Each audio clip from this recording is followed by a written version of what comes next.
We kick things off with a rather steamy moment in the middle of the night, as a cute girl named Miss Yuzu was with her master Ran, who also happened to be our hero. Ran tells us that it did not make sense for an idle girl like Miss Yu to be with him. However, for him to explain how it happened, we are taken to a flashback to a few days ago. Ran was in class thinking about how much time was left for homeroom sessions. The other students in the class were all talking to each other, which made him think that it was hard being a loner. After all, he felt like a loser because he did not have anyone to talk to. At that very moment, Miss Yu entered the room and greeted everyone, which led the boys to also wish her a good morning. She was almost late to class, so the other students asked why this was the case. She said that she was just helping out her friend named Kanami, who agreed that Miss Yu was waiting for her. We learned that Miss Yu loved to use the me word, which made her like a cat girl. Our hero was looking at Miss Yu with dreamy eyes because she was looking very cute that day. Of course, he also looked away because he felt that he should not be staring at her like a creep. It might have given her the wrong impression, but there was no time for Ran to think about such things. Suddenly, a massive flash of light entered the room, and there was no sign of the other students just a few seconds after the incident. After that, our hero was taken to an empty space where he was on the floor with no clue as to how he got there. He looked around for a bit. He did not know how to react to this, and then he learned that they belonged to none other than Miss Yu. Ran could not believe what was in front of his eyes, as it was not just the clothes, but also the cat girl herself. Miss Yu was not awake, so Ran tried his best to wake her up. He managed to get the job done, and Miss Yu was surprised to see him in front of her. She also had the same questions as him, but they did not have any answers. All that our hero could remember was that a giant flash of light entered the room and swallowed everyone. There was nothing more to recall, but then the two of them could see that all the other students of the class were also there with them. Slowly, all of the students started to wake up and try to figure where they had been taken to. Miss Yu asked them if they were all fine, and she said Mew at the end of her sentence again. At that moment, one of the handsome boys of the class got up and asked Miss Yu if she was fine. She told him that she was not hurt, and then it was shown that all of the kids were in some kind of dungeon. This was very creepy for them, but then they heard a voice calling out to His Majesty, telling him to visit the summoning room. Suddenly, a weak old man entered the dungeon, and he looked as if he did not sleep for a very long time. Even his guards warned him against not taking rest, but he said he was fine.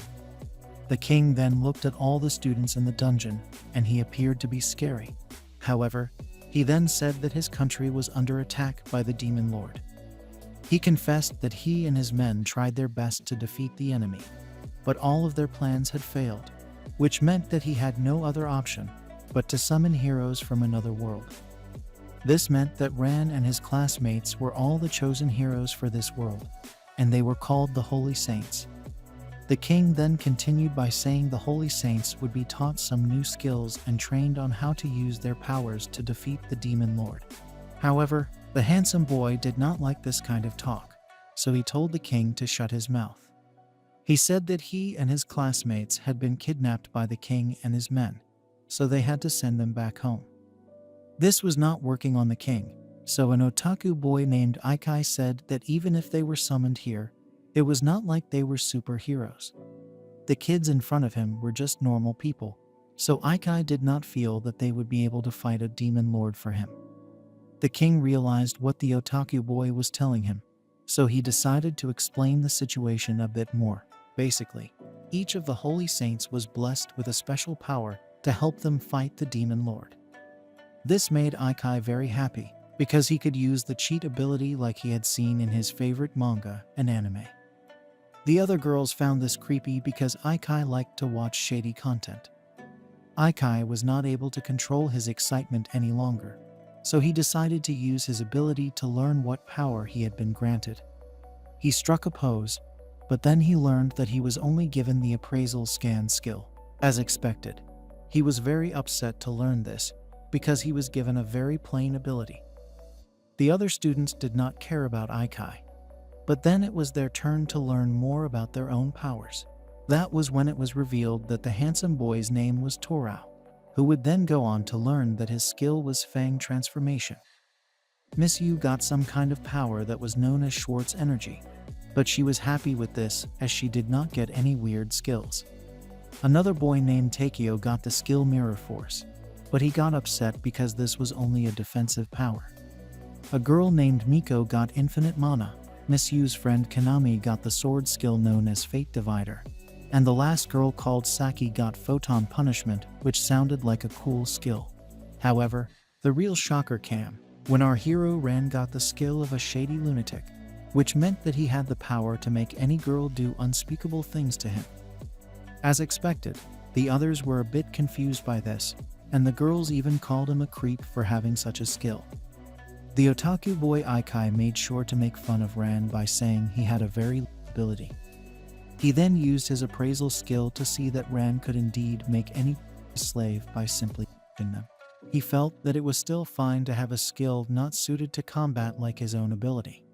But for Ran to be able to even make holy saints his slaves was a bit too much. Of course, it was not like our hero wanted such a skill in the first place, so he asked Aikai to stop messing around with him.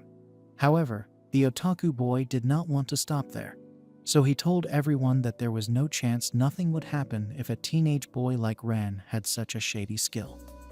Naturally, Ran felt that Aikai was going to convince the others that he was a threat to their innocence. After all, the otaku boy did make sense with his logic. At this rate, our hero was sure to be kicked out of the group, and then Toro decided to speak up. Seeing him made Ran a bit hopeful because if he had taken his side, then he would be able to keep him in the squad. However, that was not the case as he asked our hero to leave the class instantly, much to his dismay. Ran was confused at first, but then Toro said that if he was able to make girls his slaves just by touching them, then the other girls would not feel safe around him. It took Ran a moment, but he soon realized that Toro might have become jealous of him. This was because his skill could allow him to steal Miss Yu from him, whom he had a crush on. This was why Torai tried to make our hero look like scum in front of the other girls, which was a shameless thing to do. After all, he did not need to say such a thing out in the open with everyone listening. Ran was not the type to just stand there and listen, so he started walking away and said that if this was really how the class felt about him, then he would get out of here as soon as possible. Nobody said anything to him, showing how they never cared about Ran in the first place. Then came nighttime, which meant that the Holy Saints got to eat dinner and celebrate their arrival with the people of this world. The normal saints mentioned that there were 20 heroes who were brought here, so Toro decided to mock Ran once again by stating it was hilarious how he was still being seen as one of them. Miss Yu did not feel the same way, and was wondering how Ran must have been doing on his own.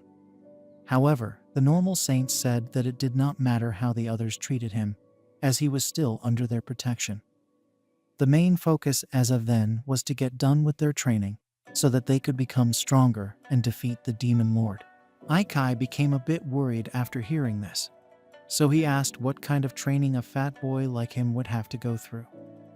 This was when the team was told that they would be receiving intensive training on magic and other skills from the next day onwards in order to maximize their powers.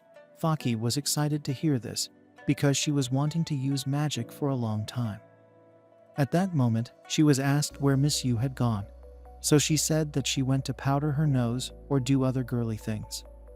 Then, we moved out of the main palace to the night setting where Miss Yu was seen trying to find the restroom. She did not know why she came here in the first place, because there was no restroom or even any people. Suddenly, a butterfly showed up in front of her and sparkled, so she got distracted by such a pretty sight in the middle of the night. She decided to follow the butterfly out in the courtyard, till she came to a garden area. Miss Yu could see that the area was very wide, and no one was around, so she felt confident that she would not be seen. She decided to let loose over here because she could not hold it in any longer. However, just as Miss Yu was about to begin, the butterfly flew into someone's arms, and he thanked it for leading Miss Yu here, even giving it the name Aegean. Miss Yu got scared upon hearing this, and it turned out to be our hero Ran who was waiting for her in the garden area. He said sorry to her because he did not expect to target her while she was relieving herself.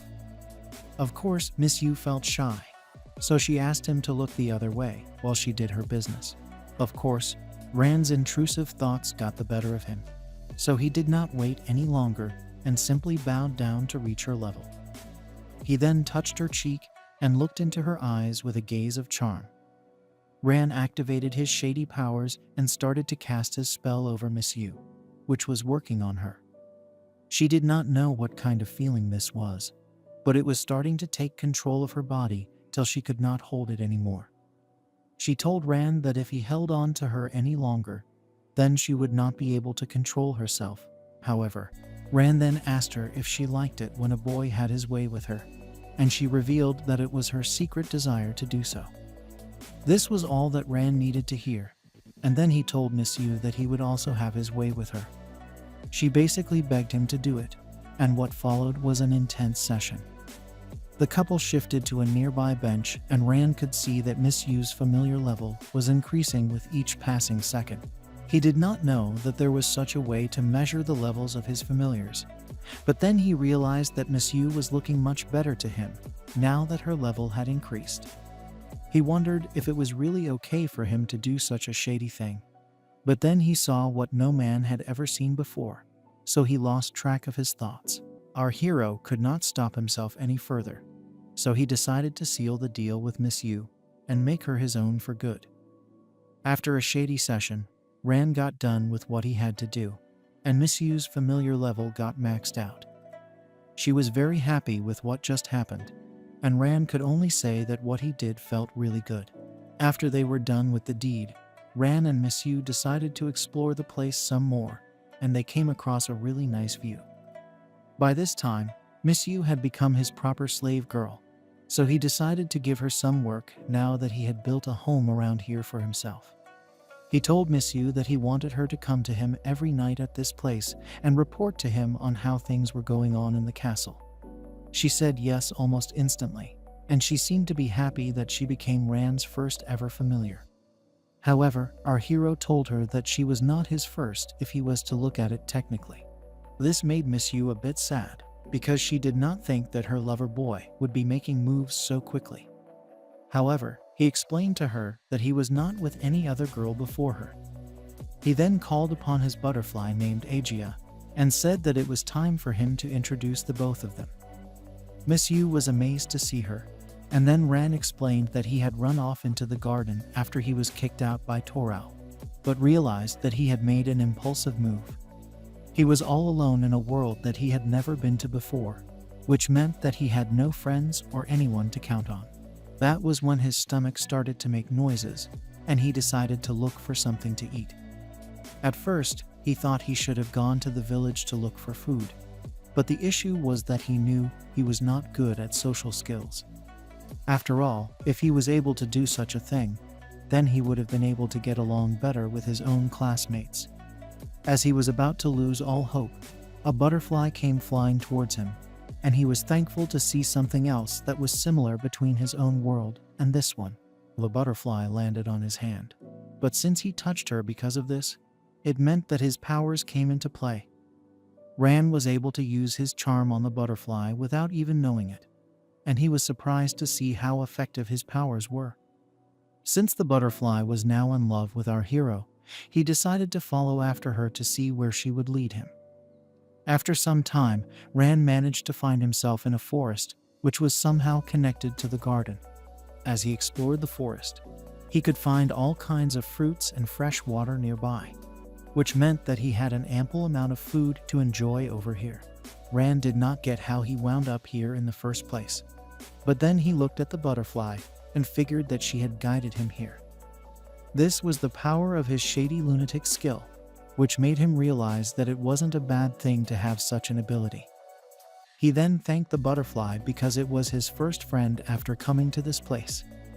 That was when he decided to call the butterfly Aegean.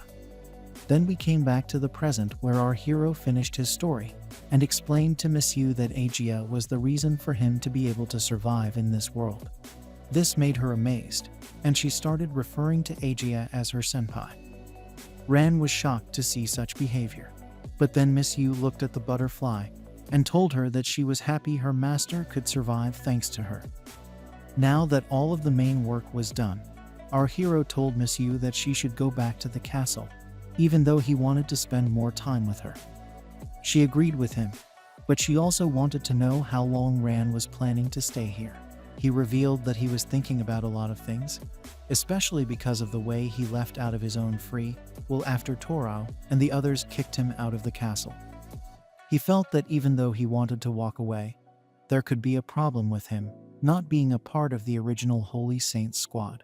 It could cause trouble to the kingdom that had summoned them.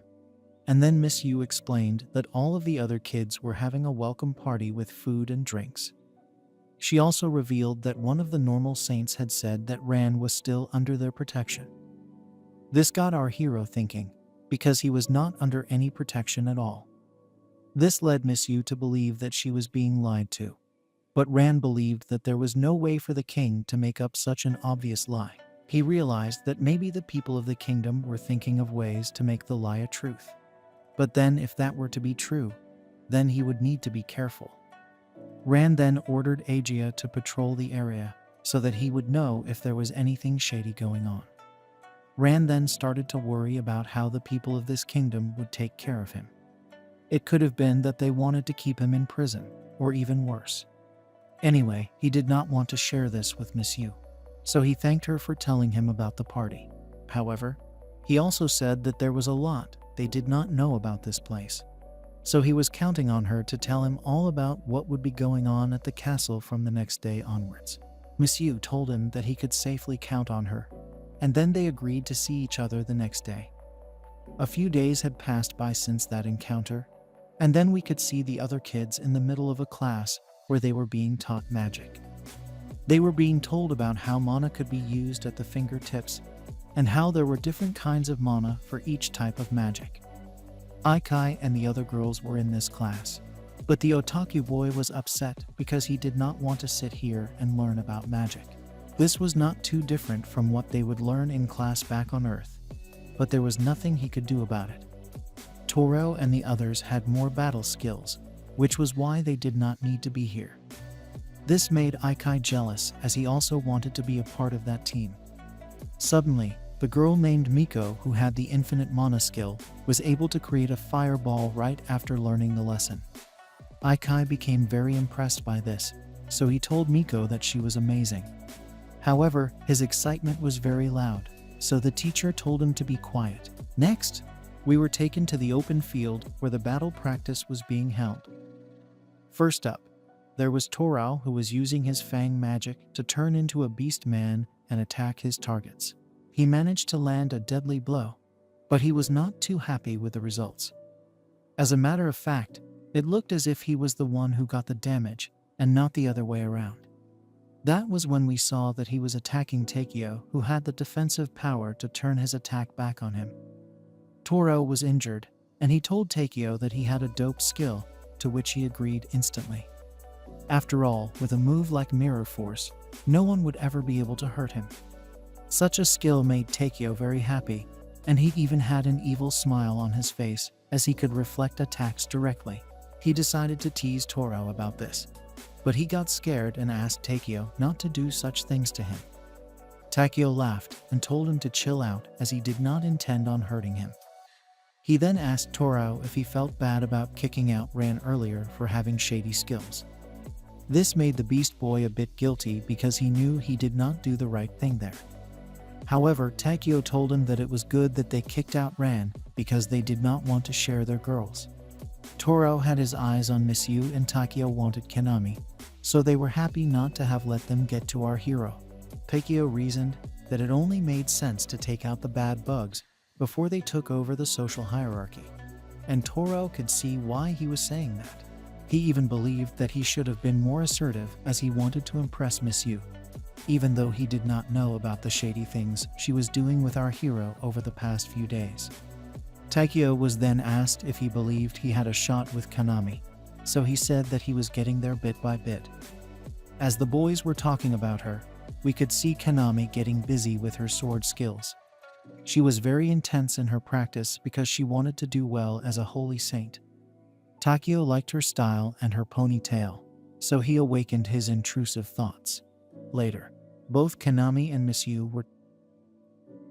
But Miss Yu had become a slave girl, so she was having intrusive thoughts about Ran.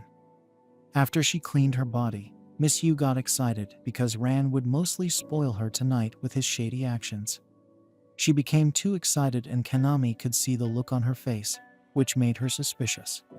Suddenly, Torao and Taikyo came to the scene and asked the girls what's up. Miss Yu did not care for them because she was too busy having fantasies about her master. Torao was nervous, but then Taikyo told him that he should be more assertive in front of his crush. After hearing him, Torao decided to step up and ask Miss Yu out for a date. He approached her and said that they could go out for a walk after dinner where they could gaze upon the night sky. He was trying his best to flirt with Miss Yu, but she was only thinking about Ran, so she looked at him with disgust and no interest. Torao got scared after looking at Miss Yu, so he said that she did not need to come with him if she was not in the mood. Now that the awkward encounter was over, Miss Yu told Kanami that they should leave the area. However, Kanami could sense that something was up because Miss Yu would never behave like that in front of Torao.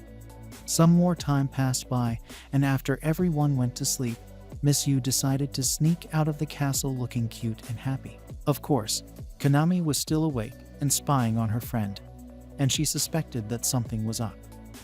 After all, no one would go to enjoy the night breeze at such a late hour. Kanami kept following Miss Yu and saw that she was going into the forest. This made her even more curious, so she went after her into the forest as she feared that Miss Yu was being controlled by some kind of monster.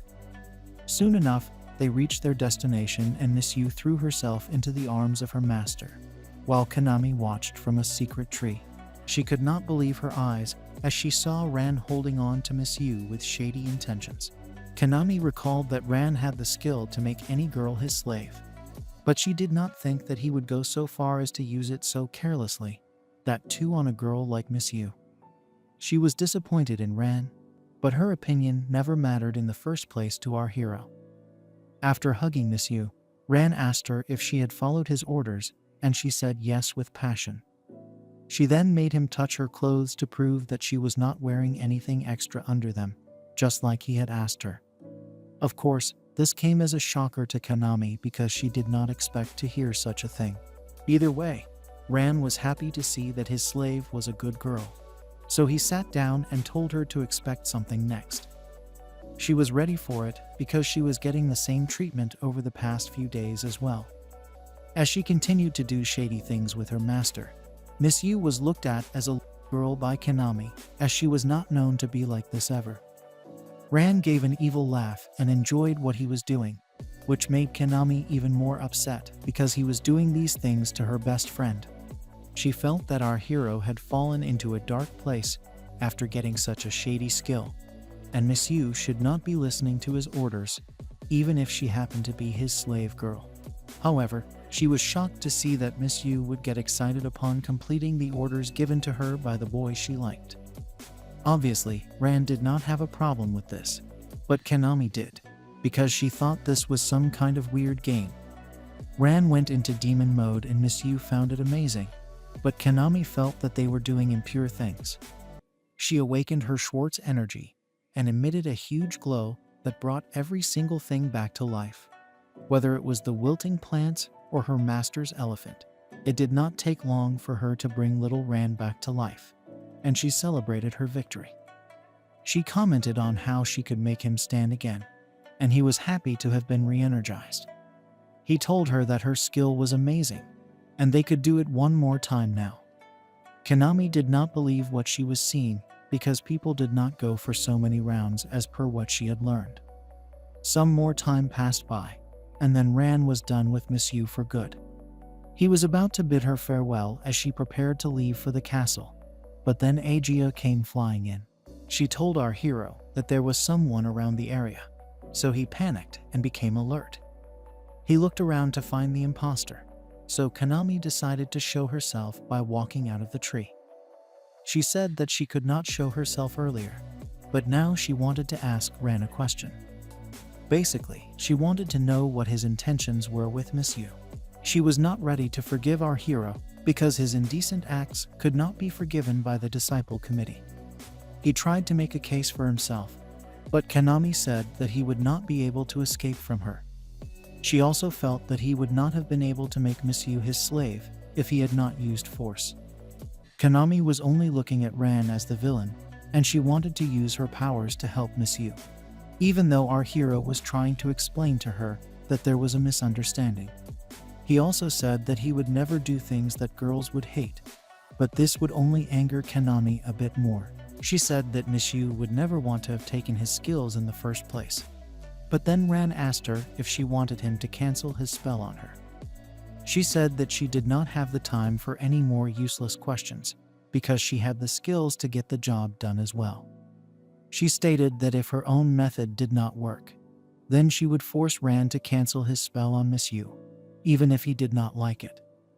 Our hero liked her anger and said that he would much rather have one more familiar, which meant that he was now trying to target Konami as well. Konami did not think that he could do that to her, because in order for Ran's powers to work, he would need to touch the subject of his spell.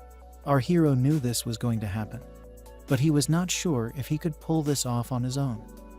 After all, his enemy was not some simple girl like Miss Yu, as she had battle skills and was a serious fighter. He also realized that Konami was just his classmate not more than a few days ago. There was no way he was going to let her end him like this because he had a lot more living to do. However, before he could think of a way to fight her, she managed to land a strike on him that took off one of his buttons. Our hero could not understand what was happening to him. But then Konami said that she could show him the difference in their skills without having to hurt him. Ran decided to run away from the scene, and he hid behind a tree to get some kind of rest. He wanted to know the powers that Konami was using on him, but even as he was behind the tree, his tie got cut off with a slash attack. Ran could not believe that Konami was able to pull off such a move in front of him, but he was not going to give up so soon. He asked her if she was using a slash bend attack, but she told him it was not as easy as that. She said that her skill was that of a sword which could divide fate, thus making her a fate divider. She proudly proclaimed it to be her skill, but our hero was able to figure out what her true powers were. He walked out of the tree and looked Konami in the eyes with no kind of amazement. It was almost as if he was disappointed in her for not being more impressive. He even asked her if that was all she had to offer, and this made her very upset. She could not get why he was being so calm when she had the power to change the fate and affect logic of striking a tree with a sword without even making it hit. However, what Konami did not realize was that this was Ran's secret ploy to distract her. He then summoned Aegea to come and blind her some more, after which she became very scared. This was good for our hero, because he needed the extra time from his butterfly slave. He thanked Aegea, and then went for the finisher blow by using his hands and bring her under his spell. But it only took a few seconds for the spell to work on her.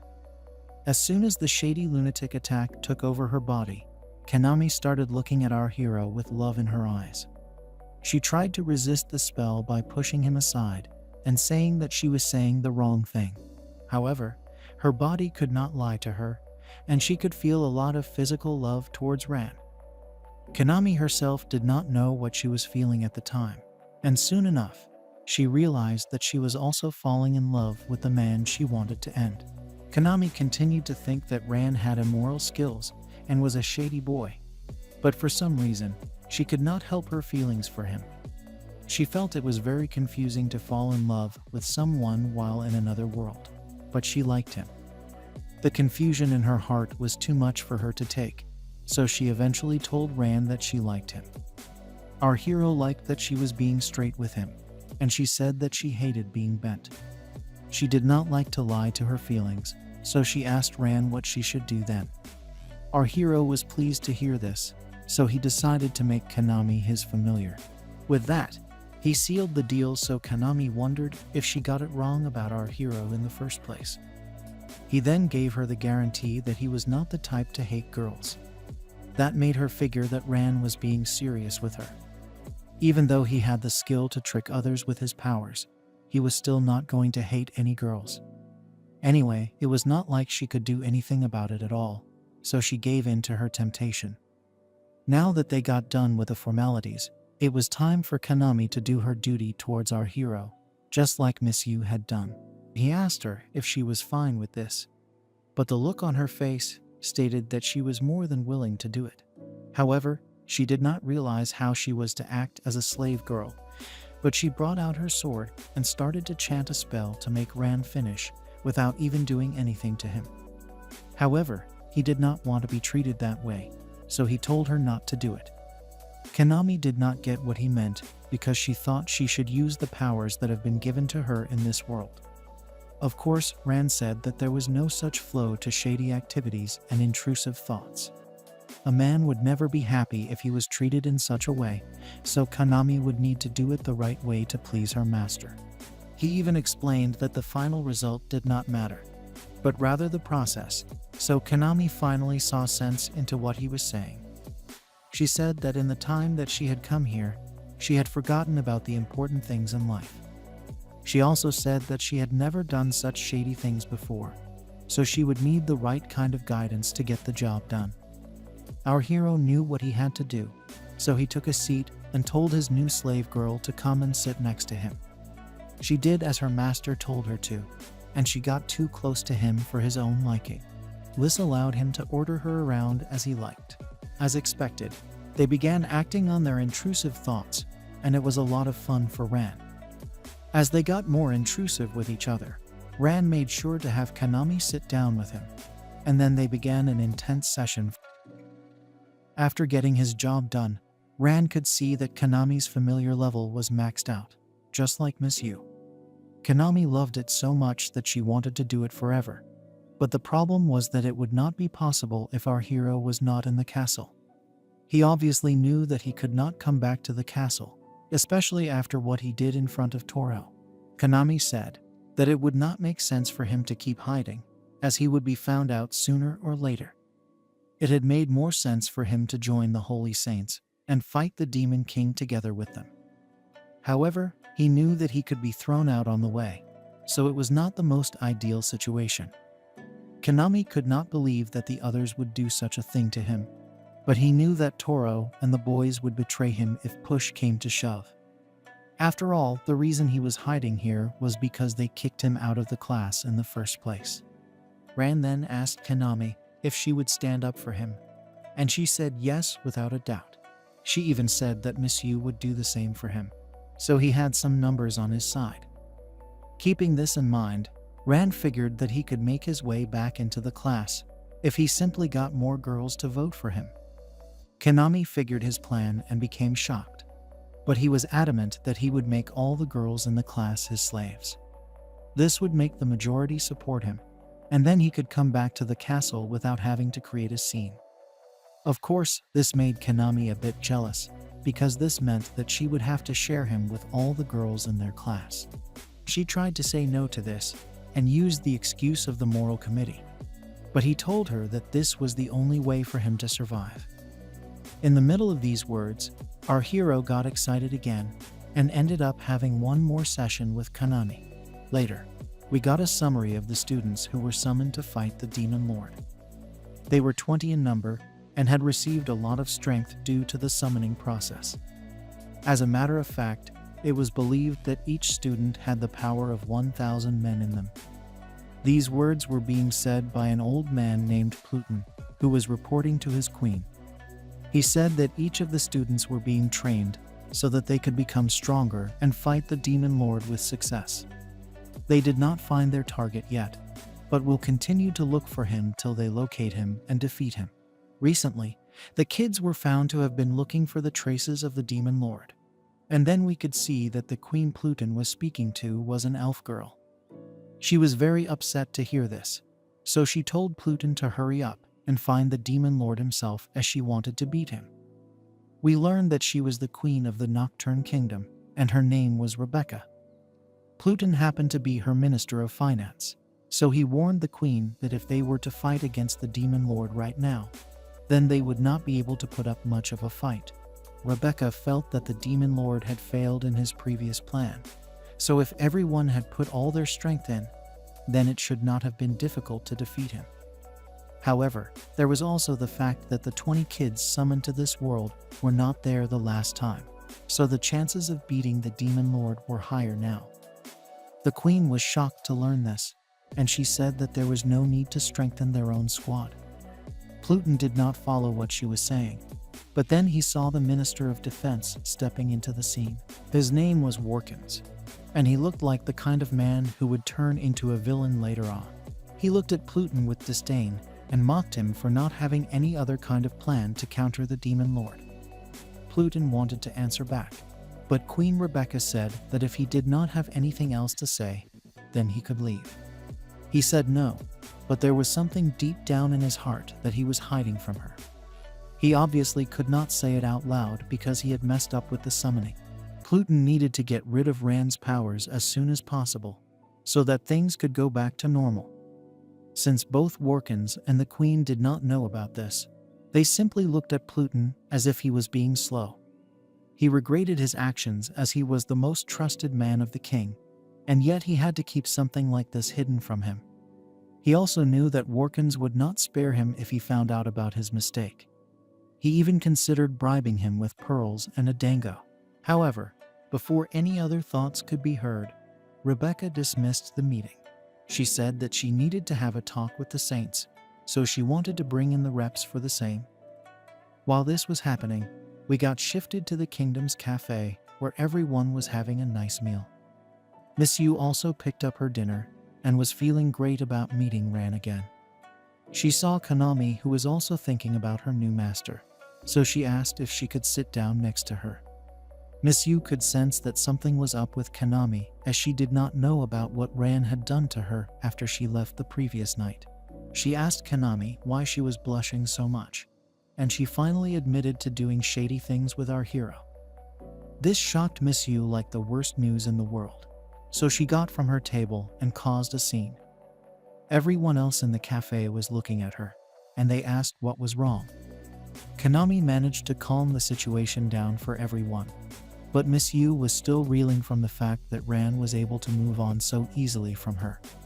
Konami told her to come back to her senses, because this was not the way to behave in public. Suddenly, one of the cat-maid girls showed up and asked for any reps in attendance. The queen was calling for them, so it caught the attention of the schoolgirls.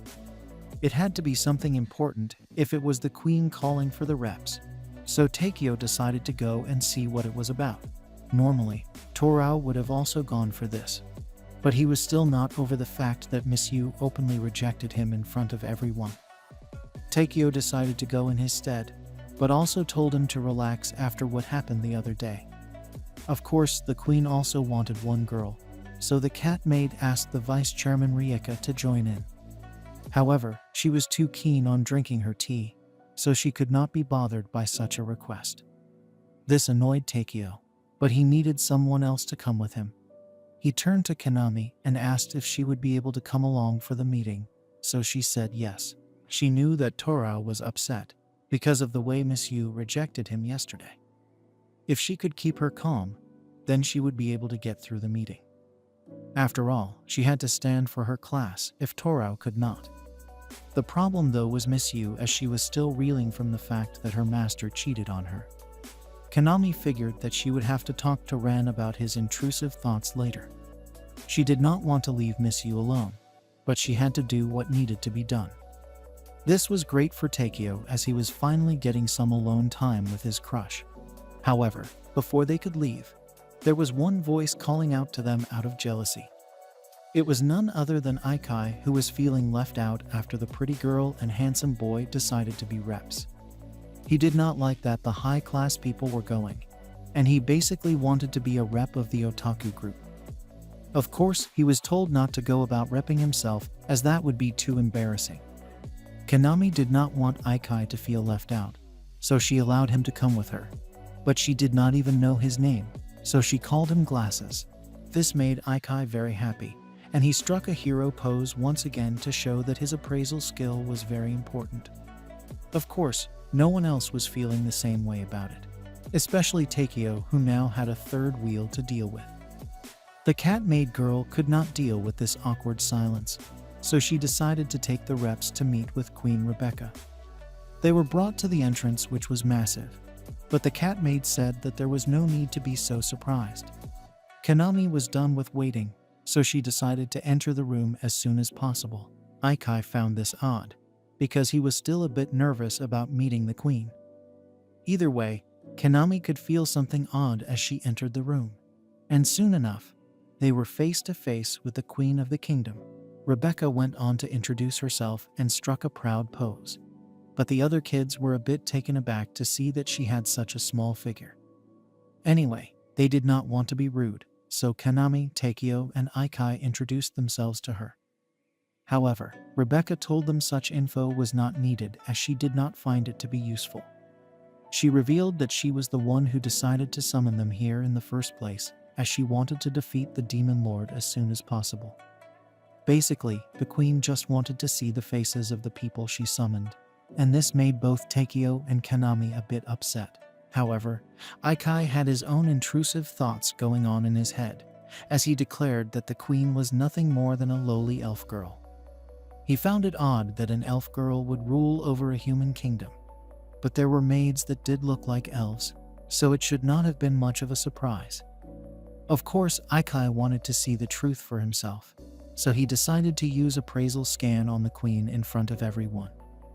To his surprise, nothing happened at all, and Rebecca was just looking at him with a blank face. Pluton showed up and called out Aikai for trying to use his shady scan on the queen, so he said sorry for his actions. Pluton then explained that when people were in the royal castle room, their abilities would be sealed, so there would be no risk of any attacks. He further reasoned that if they did not do this, then the kingdom would have been under grave danger. He also looked at Aikai and asked him if he wanted to start a riot, so he simply gave a nervous expression. Kanami then realized that the feeling she had when they entered was none other than the feeling of her skills getting sealed. It did not matter to her either way, because she needed her sword to be able to use her skills. At that moment, Rebecca told Pluton not to fret over such things, and then she asked the reps to talk to her. She was ready to answer any of their questions as she was the one who summoned them here in the first place. Aikai took this chance and instantly asked her if she was from the royal family, which was a rude thing to ask. Takeo told him not to be mean, but the queen was happy to answer his question. She said that before a curse was put on the king, something big had happened in the kingdom. Basically, she had met the king, and it was love at first sight. But both Takeo and Aikai found that a bit creepy because she is a lowly girl. Rebecca did not care about any of that, as the king was in no condition to be seen anymore due to the curse. She loved her husband, which was why she wanted the team to get rid of the curse as soon as possible. This gave all the reps some perspective, and as they made their way out of the room, Aikai became a bit too emotional. He told Kanami that ever since they came to this world, he did not want to fight any demon lord. However, after hearing the queen's story, he was more pumped to get the job done for her. Kanami agreed with him, but Takeo told them both not to be so naive. The main point was that the queen told them that she could send all of the school kids back home if they beat the demon lord, so Takeo was hoping she was telling the truth. Kanami knew that Takeo was only saying this to sound cool, so she teased him about liking the queen. He of course denied it, but he did blush, which meant that there was some truth to Kanami's beliefs. Now they decided to go back to their own dorms and talk to everyone about what they just heard. Takeo would tell all the boys and Kanami would tell all the girls. Aikai also tried to act cool, but Takeo did not like his attitude at all, so he looked at him with anger. The next day, Kanami went for some training, and she met her master, who seemed to be a nice guy. She said sorry for being late, but he did not have a problem with that at all. However, the game was only starting as Warkins also came to the scene with a smug look on his face. Konami asked him if he had any business with her, but he said he only wanted to take a look at the processes in place over here. After all, he had reason to believe that they could be dangerous for the Holy Saints. He also said that he would offer help to Konami if she was trying to hide, but this made her think that he was a shady man. She turned to her master to check if Warkins was a legit person, and he said yes. Konami was still skeptical about the whole thing, so she said that she did not know who Warkins was. However, he sneakily went up to her and said that he had something to do with Ran. What exactly did Warkins want with our hero? Will he expose his hiding spot? Like, share, and subscribe to find out in the next video. Hit the bell icon to get notified when I upload part 2. See you soon.